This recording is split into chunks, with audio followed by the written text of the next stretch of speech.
Of course, that means that as a trade-off, they have less of the cones, which are allowing the acuity vision in daylight. So for the most part, most of them are far less good than we are.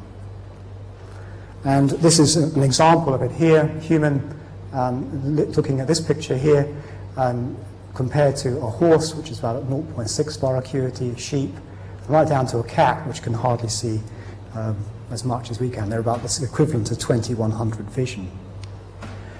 Of course, they also have different abilities to detect color. We have trichromatic vision, which allows us particularly to see in the red areas of the spectrum, but most of these animals don't. And that means, in fact, that the way they don't see red at all. A bull wouldn't see red, for example. What they actually see is sort of yellow compared to us.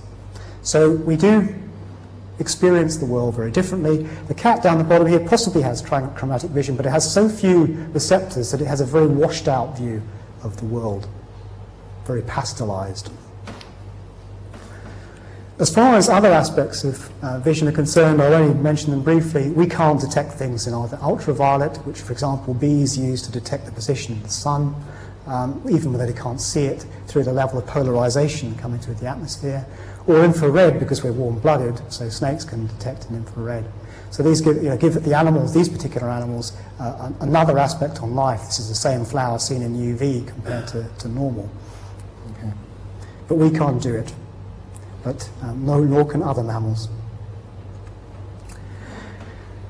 As far as navigation using magnetic fields is concerned, then again this is a complicated area. But a number of species now appear to be able to find their way over large distances by computing changes in magnetic fields. And it's been known in birds and insects for a while, but only more recently has it started to be accepted in mammals, the migratory sorts, particularly the sort of whales and wildebeest here, and some rodents, as I'll come back to in a moment. In humans, it's been claimed that we have some ability to do this, although apparently we're better at telling north and south if we're either wearing no clothes or we're wearing cotton, not if we're wearing nylon. So there you go. And you're better if you sleep north to south as well.